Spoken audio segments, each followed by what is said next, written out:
I now give the floor to Ms. Sima Sami Bahous. Good morning. Madam President, Her Excellency Francis Al-Ghali, Deputy Foreign Minister of Sierra Leone, Excellencies, thank you for inviting me to this important debate. This last quarter century has seen the Security Council acknowledge the centrality of gender equality for peace in decision after decision. It does so because evidence is clear and uncontested. Gender equality supports conflict prevention and post-conflict recovery. Gender inequality makes conflict more likely and peace less durable. Gender equality is thus at the heart of the UN's peace and security apparatus and of peacekeeping. The United Nations peacekeeping efforts, led and guided by this Council, have a proud history of contributing to the avoidance of renewed militarization in post-conflict societies. Part of that history has also been a contribution to gender equality. In the Democratic Republic of the Congo, for example, the UN mission has helped relocate many women human rights defenders to safer locations in recent years, facilitated women's representation in local community dialogues in the peace process, reaching 30% and 40% in several localities, and has contributed to the conviction of dozens of members of armed groups and security forces for conflict-related sexual violence. Special political missions, too, have played an important role in achieving the modest but steady gains we have seen across countries in crisis on women's political participation and representation, even in the most challenging contexts. In Somalia, the UN mission has been one of the most consistent supporters of the political aspirations of Somali women as they fight for better representation through quotas and changes in the electoral code. Excellencies, UN Women is concerned about the potential effects of multiple recent decisions to shrink or close both peacekeeping and special political missions. These decisions are made even as the number and intensity of conflicts and insecurity grow.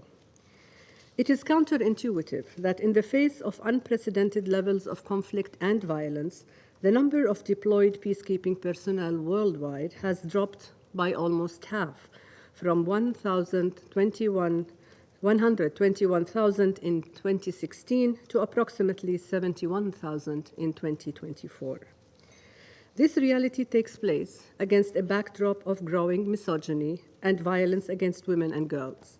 It is apparent in the wars we see and the wars we fear, and the clear disregard in their conduct for the lives, welfare, rights, and autonomy of women and girls.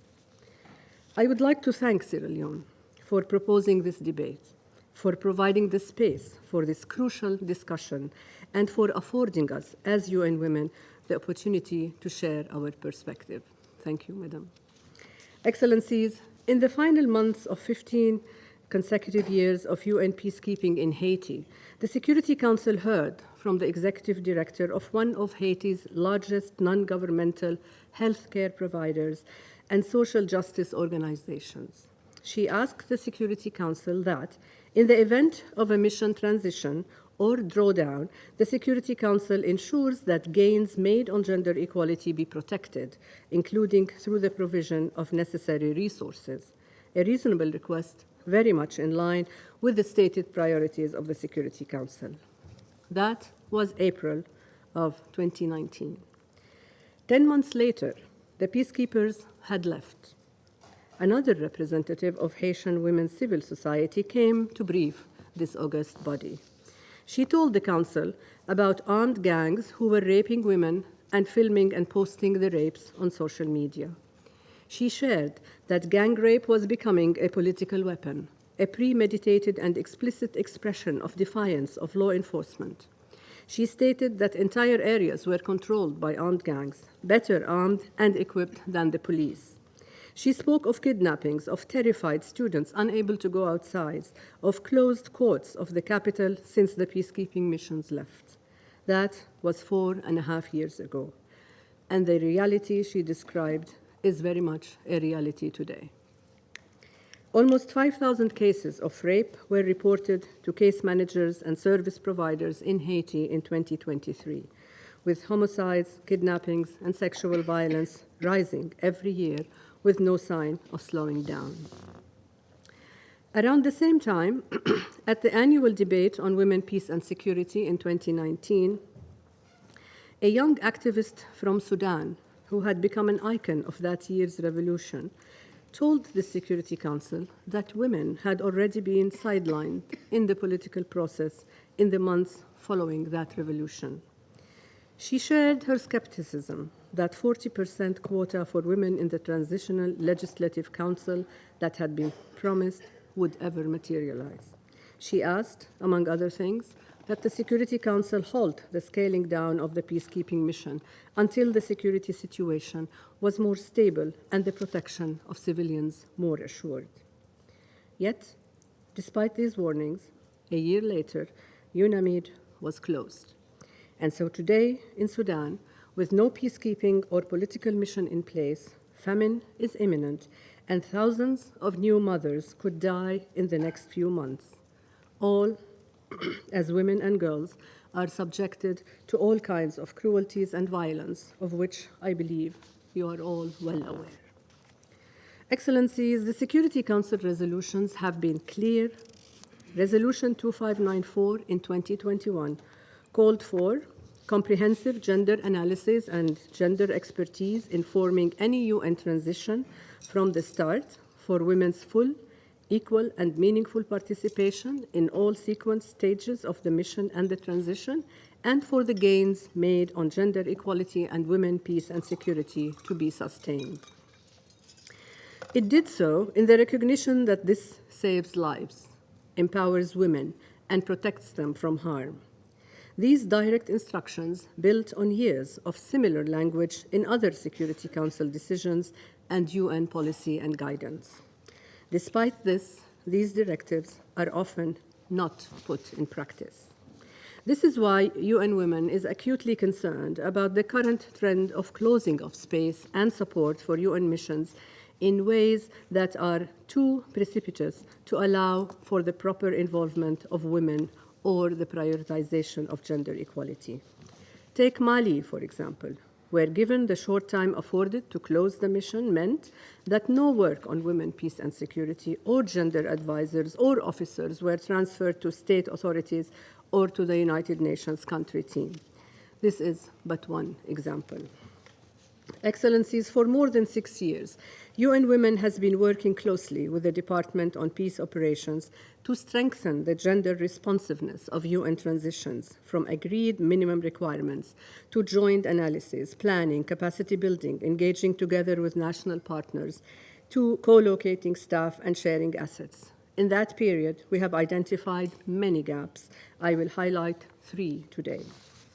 First, women and issues of gender equality more broadly are often underrepresented or absent in negotiations with host countries over mission drawdowns or departures. In some cases, women are mentioned only as victims in need of protection rather than as partners in the transition, including the many women's rights organizations that could inherit crucial functions undertaken by the departing mission if only they were given adequate support. Women are also excluded from decisions about security matters or security architecture. Second, gender-responsive conflict analysis is often left out of planning exercises at their start and only undertaken later with resources that need to be fundraised for separately or by repurposing flexible funding from UN Women. Third, the money spent on UN missions is not reallocated to peace building or sustainable development once they leave, whether through the UN country team or other national partners. As soon as the UN experiences a sharp drop in budgets and presence, gender expertise and programming is all too often deprioritized first. In order to address these concerns, I offer 3 solutions. First, We recommend that the Security Council ensures that UN transitions safeguard gender equality gains and women's meaningful participation in all possible ways. This includes doing so routinely through decisions and statements in interactions with host governments and with any regional or sub-regional organization undertaking peacekeeping support. Second, for the Council to continue to invite women from civil society to routinely brief and provide analyses of their contexts from a gender perspective. And for the informal expert group to conduct field visits to countries after the departure of a UN mission to monitor and report on the situation of women and girls so that this analysis can be included in decision-making. Third, we recommend that the Security Council turn its attention more fully to financing.